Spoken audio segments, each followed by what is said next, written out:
Someone told me that they thought that Waldorf education had been a major pillar of kind of your philosophical outlook on life, and I'd like to learn more about Waldorf. What is it? What is Waldorf education about? I'm not particularly well grounded to give you that, except that all my grandchildren have been in Waldorf schools.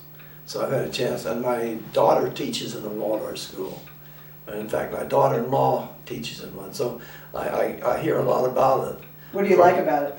Well, I like the fact that they do not neglect the spiritual side of the children. It's not sectarian, religious, it's spiritual.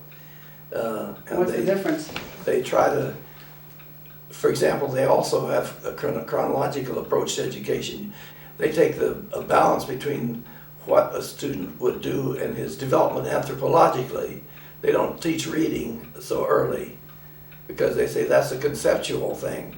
They don't teach math so early because that's conceptual. Instead, they teach fairy tales, mysteries, legendary things, spiritual stories, sensations, ceremony, rituals, and focusing on a center theme of a thing and bringing things into it.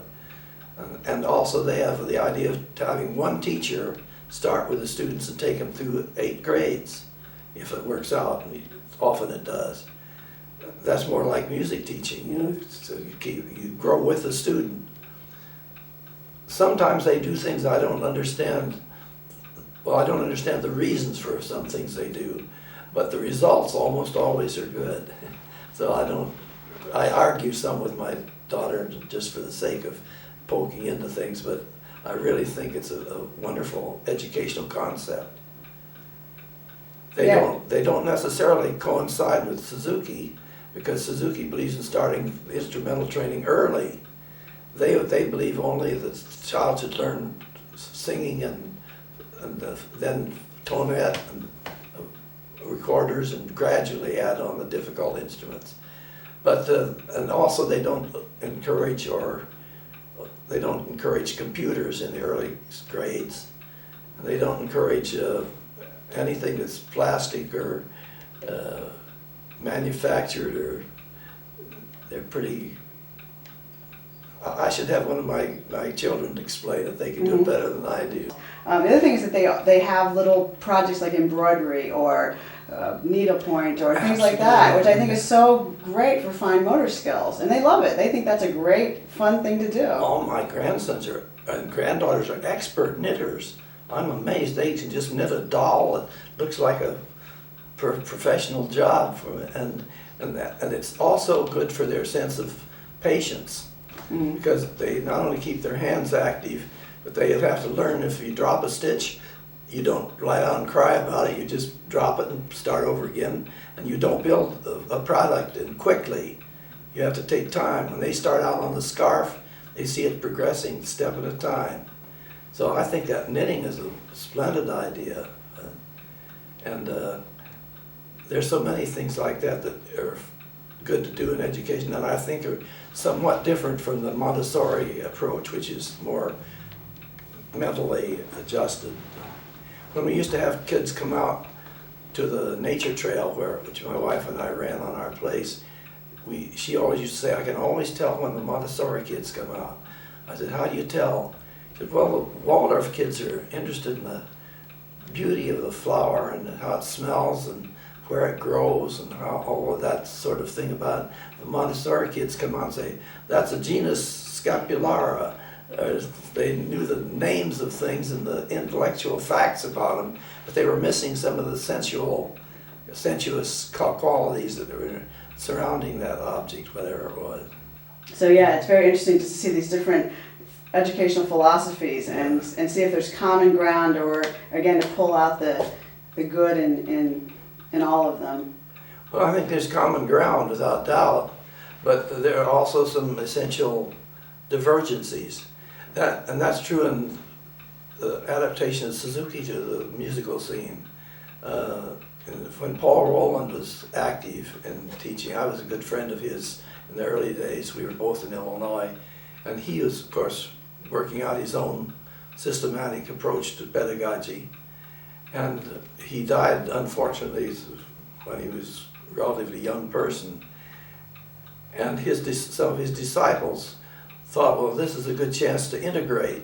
So they give workshops on Suzuki, Paul Rolland and Orff, and try to pull all those three together, or Kodaly or something. And I watched it for a while, and then I asked myself, how could they be, at their age, how could they be trained in both those methods, Rolland and Suzuki?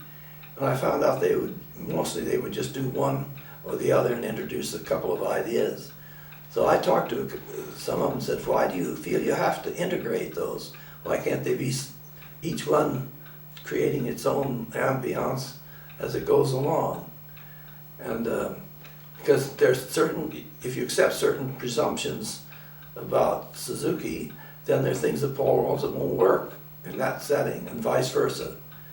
Especially having to do with the selection of literature in relation to the technical aspects. You can't do taka taka thumb and use it on Paul Rolland's pieces, because they don't work on that. They weren't intended to. He was intending to do this kind of an approach to playing, which has its own validity.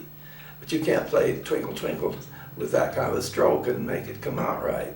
So I tried to persuade the teachers who were doing that, go ahead and do your own thing. And if you find something that integrates, use it. But be careful you're not starting the student on two entirely different approaches to bowing, for example, which is just going to get him mixed up. Later on, you can do any kind of bowing. You're flexible. You can introduce methods from the most divergent. But in the early stages, it seemed to me that stepwise building has to be done with certain building blocks at first. But Paul and I used to discuss that, because he said one of his students went out and just had a terrible time. He was trying to teach Suzuki. And he said, why do the Suzuki people have to be so clannish and so just doing their own thing? He says, why can't they be eclectic? And I think part of the answer was that they could be eclectic, but they wouldn't have much validity in either. They'd have a foot in both camps, and they wouldn't be able to clarify as they went along. And that student eventually had to quit the job because the parents said, this is not Suzuki. And the parents were right.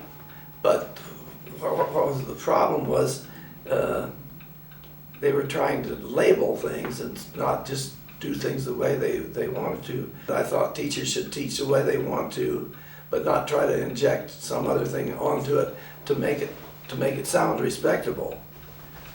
I had a symphony player from St. Louis come over one time and said, I want to start a Suzuki program in St. Louis, and I just want to get your ideas about how I should start the program. He said, I'm going to use Sevchek as a beginning book, and I'm not going to have any records. I won't have the parents come to the lessons, because they just get in the way, and I won't let the student listen to any recordings. And I said, well, why do you want to call it a Suzuki method? Those are all kind of principles of the Suzuki. He said, well, that's what the parents are asking for, Suzuki. So I said, well, you can go ahead and do it, but you're going to run into dissatisfaction when the parents realize that you're not teaching what you set out to do. So I said, why don't you just start a Jones Suzuki school, or a Jones violin school for young violinists, and teach any way you want to. But you don't need to use the Suzuki name just to make it respectable. And so he did that, actually. He didn't use Suzuki.